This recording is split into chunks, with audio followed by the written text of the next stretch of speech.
मित्रांनो नमस्कार, तुम्ही बघत आहात द एक्सप्लेनर. मी आपला मित्र जगताप आजी.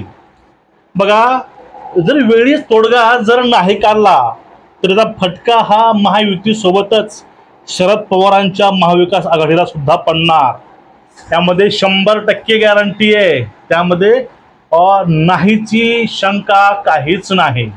100% फटका, 100% त्याचा फटका हा आघाडीला आणि युतीला बसणार आहे.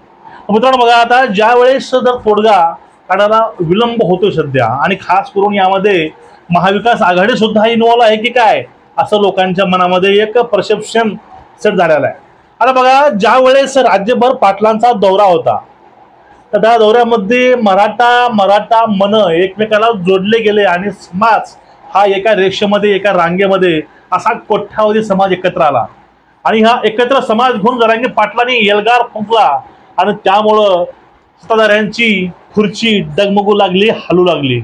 आणि त्याच गोष्टीचा धसका हा भाजपने घेतला, खास करून. कारण काय, प्रत्येक गोष्टीला जरांगे पाटील हे भाजपला रेस्पॉन्सिबल ठरवायचे. याचं कारण असं, पाटलावर आरोप हाही व्हायचा की पाटील फक्त भाजपच्याच ऑपोजिटला का बोलायचे, ते आघाडीला का बोलत नाही. याचं उत्तर आहे, कारण सध्या बघा, जो पक्ष सत्तेमध्ये आहे त्यांच्याकडेच मागणी करावी लागते, विरोधकाकडे मागणी नसते. सत्तावर आहेत त्यांच्यावरती मागणीही करावी लागते. हा पहिला पॉइंट आहे. दुसरा पॉइंट, मराठा आंदोलकांवर झालेला लाठीचार्ज, गोळीबार, हे 2-3 कारणं आहेत. आणि खास करून जे भाजपचेच नेते आहेत तेच टीका करत आहेत आरक्षणावरती. त्यामुळं फडणवीस हे टार्गेटवर होते लोकसभेच्या वेळेस. आणि त्याचा फटका हा लोकसभेमध्ये भाजपला नक्कीच बसलेला आहे. 8 पैकी 7 जागा त्यांच्या पडल्या मराठवाड्यामधल्या. आणि यानंतर हा धडा घेऊन भाजप थोडंसं ऍक्टिव्ह आहे विधानसभेसाठी. आणि त्यांनी एक ठरवलंय की ज्या चुका आपण लोकसभेला केल्या त्या चुका आता विधानसभेला करायच्या नाही. पण या ठिकाणी ज्या आंदोलनाचा त्यांचा काडी मात्र संबंध नव्हता, ज्यांनी मराठ्यांना झुलवत ठेवलं 60-65 वर्ष, त्या आघाडीला मात्र यातून झाला फायदा. आणि त्यांनी फायदा घेतला. पण आपल्याला फायदा हा कुणामुळे झालाय ते विसरून त्यांनी उलटी टांगडे करून मुताला सुरुवात केली असं आपल्याला म्हणता येईल. कारण बघा, ज्या ठिकाणी दानवे साहेब आणि बीडच्या पंकजा मुंडे सारखे मातब्बर नेते पडू शकतात एका इफेक्टमुळे, याचं श्रेय थोडं दिलं त्यानंतर ते विसरून जाऊन ते स्वतः आपलं श्रेय आपणच आपल्यावर खेचून घेता येते.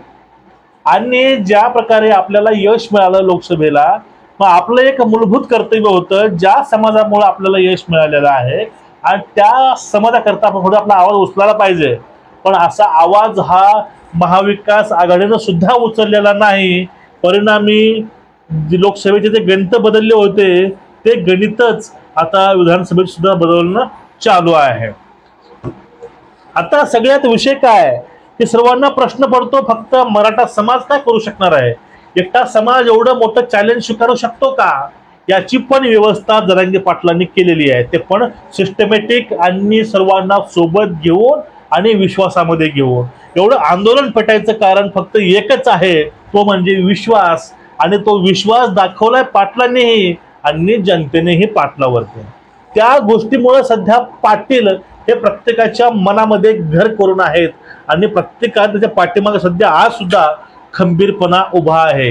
असं जगामधील एक पहिलं उदाहरण दिसतंय. त्याच्या पाठीमागे एवढा समाज उभा आहे आणि एवढा विरोध होत असताना सुद्धा त्यांच्यावरती फेक नेरेटिव्ह पसरवून सुद्धा पाठीमागील समाज थोडा सुद्धा हल्ला नाही. आता यावेळेस जर महाविकास आघाडीनं जर आपली भूमिका ठोस नाही घेतली, त्याचा परिणाम हा त्यांना सुद्धा भोगावा लागणार आहे. याचं सगळ्यात महत्वाचं कारण काय, ते कारण म्हणजे बघा, ज्याप्रमाणे पाटलांनी लोकसभेच्या वेळेस महाराष्ट्रामध्ये महाराष्ट्र पिंजून काढला, गावना गाव, तालुका, जिल्हा, शहर पूर्ण फिरून माणसासोबत माणसाचे मने जोडले, जातीसोबत जात जोडली, धर्मासोबत धर्म जोडले. हे जोडायचं काम हे संत रॅलीमधून पाटलांनी केलं. आणि गरीब मराठ्यासोबत, गरजवंत मराठ्यासोबत महाराष्ट्रामधील प्रत्येक जातीचा माणूस हा खंबीरपणे उभा आहे. तो म्हणजे धनगर आरक्षण असेल, ओबीसी असेल, मुस्लिम असेल, दलित असेल, ह्या सर्वांना न्याय मिळवून दिला. त्या सर्वांना सोबत घेऊन जाण्यासाठी एक गरजवंत लोकांचं नेटवर्क या ठिकाणी उभं राहिलं आणि त्या नेटवर्काच्या सिमचं नाव आहे जरांगे पाटील. आणि हेच कार्ड त्यांना विधानसभेला उपयोगी पडणार आहे. आता महाविकास आघाडी सोबतच युतीला सुद्धा लोक त्रस्त झालेले आहेत. लोकांना गरजवंताचा लढा उभा करायचा आहे आणि त्यांना त्यातूनच आपले लोक मोठे करायचं आहे. कारण प्रत्येक वेळेस जरांगे पाटील एक कार्ड खेळतात आणि ते कार्डच मित्रांनो गेम चेंजर आहे. ते कार्ड म्हणजे काय, आपल्याला गरिबाचं शासन उभा करायचं आहे, आपल्याला आपलं सरकार उभा करायचं आहे. तोपर्यंत आपली मागणी ही मान्य होऊ शकत नाही किंवा आपल्यावरती कोणीही लक्ष देत नाही तोपर्यंत आपल्याला लढा ठेवायचा आहे. आणि हा लढा हा फक्त माझा नाही, हा लढा हा मराठ्यांचा नाही, हा लढा हा गरजवंतांचा आहे, हा लढा गरजवंतांसाठी आहे.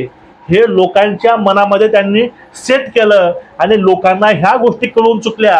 आपण फक्त महायुतीवरती दोष द्यायचो, आपण महायुतीला फक्त आरक्षण मागायचं. पण आता अशी वेळ येऊन पोहोचलेली आहे. कारण महायुतीसाठी सत्तेदारासाठी लढण्यासाठी जो विरोधकांची आपल्याला साथ पाहिजे होती ते साथ मिळत नाही. आतापर्यंत सत्यानाश केला आरक्षणाचा विरोधकांनी आणि ते विरोधक असताना सुद्धा सहकार्य करत नाहीत हे लोकांच्या मनामध्ये पटलं गेलं.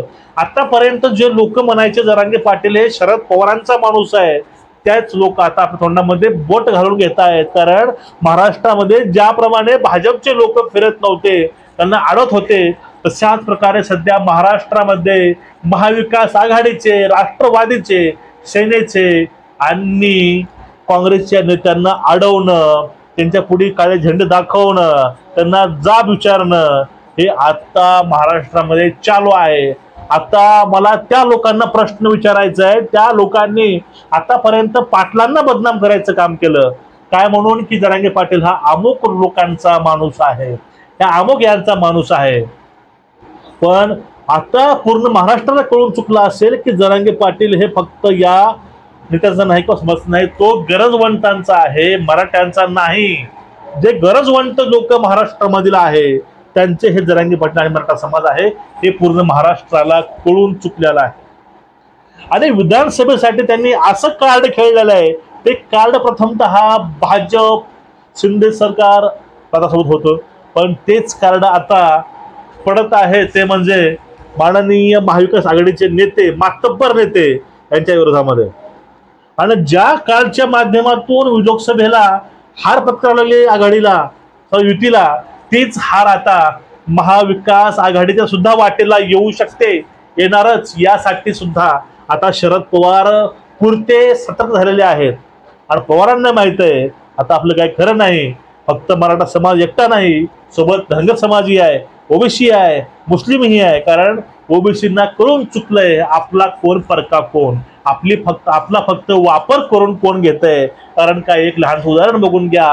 छगन भुजबळ एका भाषणामध्ये म्हणतात, एक मणियार, मुस्लिम मणियार आणि कासार हिंदूमधील एकच आहेत आणि बागवान आणि माळी एकच आहेत. जर हे विभिन्न धर्मातील लोक जर समाज एक असेल तर विदर्भातील मराठा कुणबी आणि मराठवाड्यामधील मराठा कुणबी एक असू का शकत नाही, त्याचं उत्तर त्याने द्यावं.